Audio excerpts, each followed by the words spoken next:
depuis l'arrivée des militaires au pouvoir, quelles ont été les activités les plus importantes qui ont été menées et comment cela a été attendu. Je vais te dire une chose.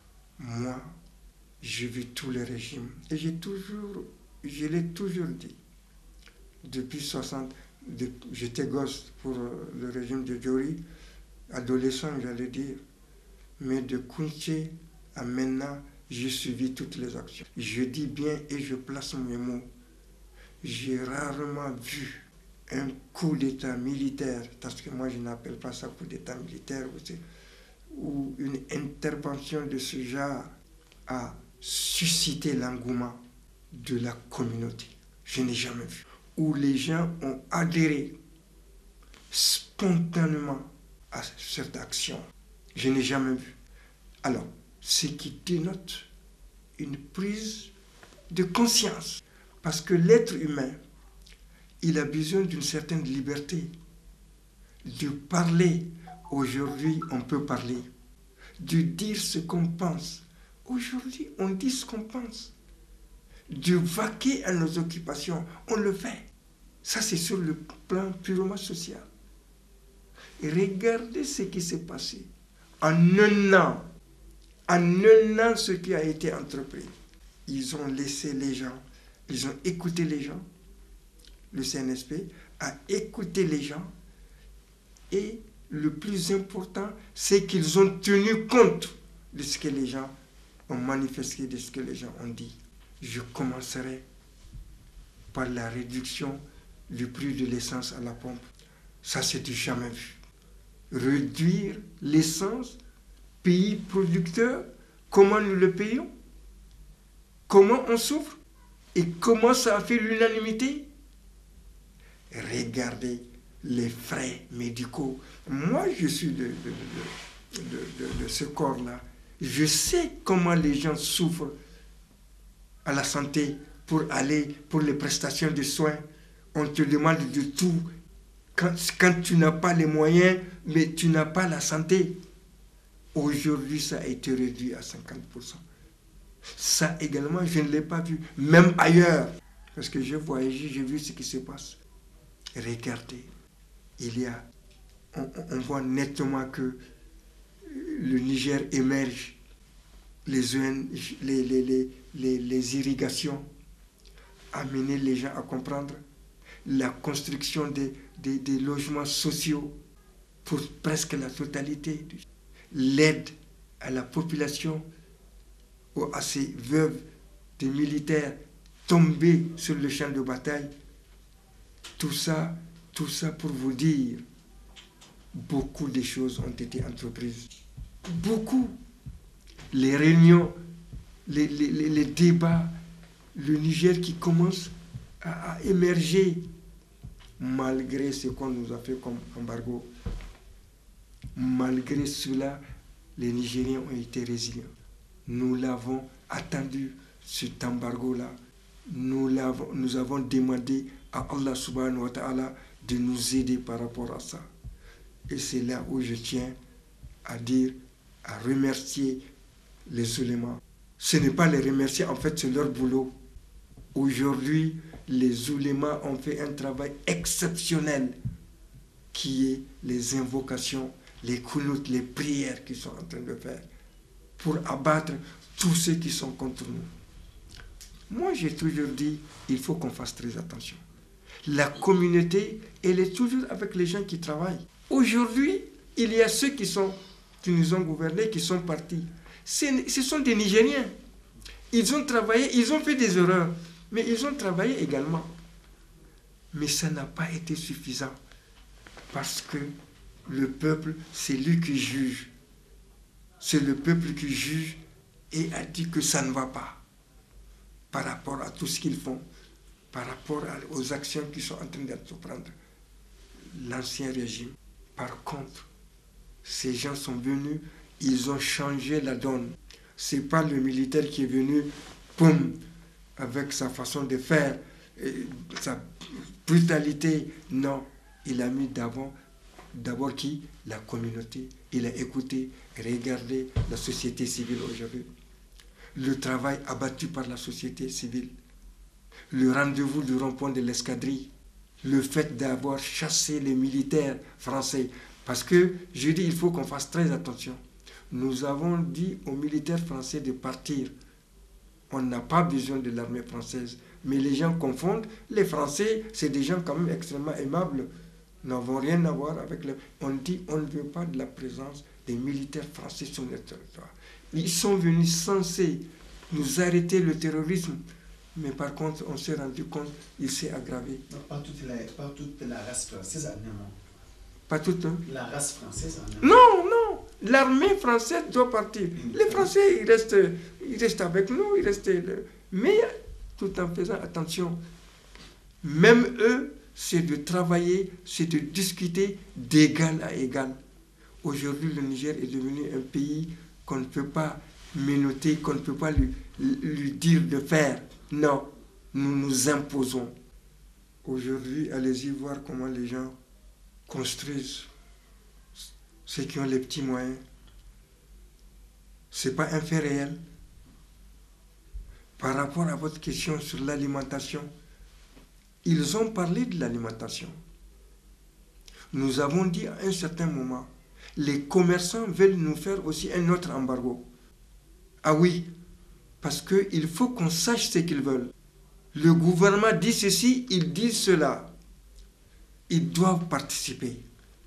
Ils doivent comprendre. Les prix ont été donnés. Et ils sont là-dessus. Ils sont là-dessus. Lors de nos rencontres avec les militaires, on leur a dit de faire extrêmement attention à l'alimentation. Ils sont en train de faire ce travail. Mais ce qu'on a constaté, il y a ce qu'ils disent et ce que les commerçants font. Et là, c'est extrêmement dangereux. Tout ce qu'on fait, on doit le faire pour le pays. C'est ça que les gens oublient. Les gens, on ne veut plus tendre la main. Nous sommes un pays riche. Nous avons de l'uranium, nous avons du pétrole, nous avons de l'or, nous avons de l'eau sous-sol, qu'on a exploité depuis qu'on était petit. On a résisté jusqu'à présent. On est là, on a pris les choses en main. Et tu sais ce qui se passe avec toutes les nationalisations de ces industries, de ces sociétés. Le Niger va être un pays émergent, Inch'Allah, pour peu que les uns et les autres puissent collaborer. Parce que sans collaboration, ça ne va pas. Tout ce qu'on demande à tout le monde, moi personnellement, ça c'est mon idée, les Nigériens n'ont qu'à venir qu'on travaille ensemble. Le Niger nous appartient. Tous ceux qui sont partis à l'extérieur là, ça ne va pas durer. Ils vont les exploiter et les renvoyer. On demande au président du CNSP et à toute son équipe de comprendre, de faire venir tout le monde. Mais que chacun paye ce qu'il a pris. Moi, je ne suis pas contre les jeunes. Et je ne le dis pas parce que je suis vieux, peut-être. Les vieux, ils ont de l'expérience. Ils ont de l'expérience. Et on a tendance chaque fois à dire il faut les mettre de côté. C'est une erreur. Il faut placer les jeunes, mais les vieux sont là à côté pour les encadrer, pour les former. C'est extrêmement important. Parce que si on laisse tout entre vos mains, ça va être extrêmement difficile. Non, c'est vrai. Il faut se dire la vérité. Le jeune, il a cet engouement de vouloir tout de suite faire ceci, cela, et vite, et sans réfléchir. Lui, le vieux, il réfléchit. C'est comme une image que j'ai vue, n'est-ce pas, entre un vieux et un jeune. Ils marchaient d'un village à un autre. Alors le jeune se précipitait, il va très loin, et il s'arrête et regarde le vieux qui vient. Et qu'est-ce que tu as? Viens. Et quelqu'un d'autre a dit, oui, c'est vrai, le jeune est rapide, c'est vrai, c'est bon. Mais il dit, le vieux, c'est lui qui connaît le chemin. Ça dit ce que ça veut dire pour quelqu'un qui veut comprendre. Nous ne raisonnons pas en termes de jeunes et vieux. Il faut qu'on fasse très attention. Regardez dans les grandes puissances. Toutes les autres grandes puissances, il te faut un certain âge pour avoir une certaine responsabilité. Si vous prenez la Chine, si vous prenez la Russie, l'URSS du temps de... Il faut aller au niveau 70 ans et plus pour qu'on te nomme au niveau des décideurs des peuples. Ils ne l'ont pas fait pour rien. Aujourd'hui, regarde, ce sont eux qui émergent. La jeunesse est là pour peu qu'elle patiente, qu'elle apprenne, qu'elle mette en exergue, qu'elle vienne avec la connaissance, avec sa force pour aider, pour pousser. Aujourd'hui, ce qu'on veut, c'est qu'on pousse ce pays-là. C'est qu'on pousse. C'est pour cela qu'on veut que tout le monde, que les gens reviennent, qu'on travaille ensemble. Je dis et je le répète, tout celui qui a volé doit payer. Voilà. Et si on fait la situation des pays de l'AES, on constate que Burkina est en avance, Burkina Faso est en avance sur tous les deux autres pays. Moi, je pense que c'est un manque de vision qu'on nous fait. Ce n'est pas que le Niger ne fait rien. Non. Les comparaisons, moi je connais le Burkina depuis la Haute-Volta. C'est un peuple, c'est des gens qui travaillent, c'est des gens qui ils aiment leur pays, ils s'acharnent, ils ont ça à l'esprit. Certes que le président actuel est venu avec sa jeunesse, sa fougue, depuis Sankara, la révolution, ils ont travaillé et c'est ça qu'il a mis en marche. Et ma foi, ça a l'air de marcher. Mais chez nous, pour quelqu'un qui connaît le Niger, il y a 20 ans, il y a 10 ans, il y a ceci, et qui retrouve le Niger d'aujourd'hui, il sait que quelque chose a été. Il sent qu'on est en train de travailler. Je crois que ce n'est pas en termes de tel ou tel pays, le fait même que ces trois pays soient réunis est une réussite. L'AES, la Confédération, est une réussite pour peu qu'ils s'entendent. Pour peu que les trois pays-là travaillent ensemble et disent non aux autres-là, qui veulent s'accaparer de nos richesses, et tous sont d'accord pour dire non. Et tous sont d'accord pour le travail. Je ne pense pas qu'ils puissent faire un machin, dire que tel machin est bien par rapport. Nous, les Nigériens, nous parlons beaucoup. Nous parlons beaucoup. Et je l'ai dit, même tout à l'heure, à une émission, j'ai dit, le Nigérien, il va te dire que tout ça, ce n'est pas bon. Tout ça, ce n'est pas bon. Oui, c'est... Et quand tu lui dis, mais qu'est-ce qu'il faut faire? Il ne peut pas. Il ne peut pas. Alors, et ma foi, j'étais encore jeune, pour revenir sur le problème du Burkina dont tu parles. Et on dit que la différence entre le Burkina, entre le voltaïque et le nigérien, c'est que le voltaïque, ou le burkinabé maintenant, quand son frère a un vélo, il prie Allah pour qu'il ait une moto et qu'il lui donne le vélo. On a dit le Nigérien, non. Lui, quand son frère a un vélo, il veut que le vélo là se brise, se casse, pour qu'ils marchent tous à pied. C'est un truc pour faire rire, mais ça a de la valeur. Ça a de la valeur, c'est vrai. Et ça se sent. Aujourd'hui, on doit avoir tous à l'esprit que c'est un pays qui est devant nous, c'est un pays qui a besoin de nous, où tout le monde doit travailler, où tout le monde doit fournir un effort. Mais pas qu'est-ce que j'attends d'eux, qu'est-ce qu'on va faire de moi. Tout le monde veut avoir une responsabilité. Est-ce que c'est possible? Ce n'est pas vrai. Il faut que nous soyons des patriotes. Et l'histoire nous donnera raison que un tel, on dira un tel a fait ceci, un tel a travaillé, un tel a... Mais on ne peut pas travailler. Moi, je l'ai dit, dès au départ, quand j'ai vu les jeunes en train de... Ah, nous, on veut qu'on... Non. Il faut qu'on fasse très attention. Tu ne travailles pas pour ton pays pour que tu sois nommé. Tu travailles pour ton pays pour qu'on avance. Et ma foi, j'étais très surpris vraiment d'entendre que il y a des gens qui travaillent mais qui n'ont pas été décorés. Mais qu'est-ce que c'est la décoration? Si tu es animé de bonne volonté, tu aimes ton pays, tu participes dans l'élaboration de tout ce qui se passe. Mais qu'est-ce qu'il y a de plus beau que ça? Qu'on te voit parler, défendre ton pays. Mais tout le monde ne peut pas être ministre.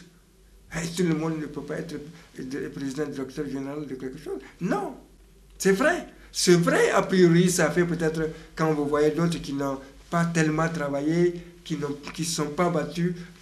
Non. L'essentiel, c'est qu'on veut qu'on mette les gens, chacun à sa place. Chaque type à la place qu'il faut. Mais pas choisir qu'on évite l'histoire de parents, amis et connaissances là, que les gens ont connu depuis longtemps. Il faut, non, il faut qu'on l'évite. Il faut mettre des Nigériens capables aujourd'hui de faire avancer le pays. En effet, réellement et naturellement, qu'est-ce qu'on est censé faire pour la refondation? C'est le nom de notre rubrique. Oui, la refondation, elle est lancée. On a besoin de grandes idées. Aujourd'hui, nous avons besoin des gens qui évoluent, qui sont dans des grands débats, qui apportent des choses. Qu'est-ce qui peut apporter un plus au pays? Que ce soit dans le domaine de l'agriculture, dans le domaine de la santé, dans le domaine des finances, dans le domaine du négoce. Qu'est-ce qui peut nous avancer? Qu'est-ce qui nous a trop retardé? Qu'on voit, qu'on compare nos actions. Qu'est-ce qui a marché dans le temps et qu'est-ce qui n'a pas marché? Exploitons ce qui n'a pas marché. C'est ce que j'ai toujours dit. Aujourd'hui, on ne peut pas dire au régime déchu, ils n'ont rien fait. Non, ils ont fait quelque chose. Ils ont fait ce qu'ils ont pu faire. Mais finalement, ce qu'ils n'ont pas fait leur a coûté cher. C'est ça. Et c'est ça que les militaires actuellement ne veulent pas faire. Ils ne veulent pas tomber dans ce piège. Faire ce qu'on dit de faire. Je fais ce que je dis je veux faire. Et aujourd'hui, nous avons une jeunesse engagée. Elle est capable, effectivement, de faire beaucoup de choses. Sans arrière-pensée. À partir du moment où tu travailles pour le pays, il n'y a pas de raison.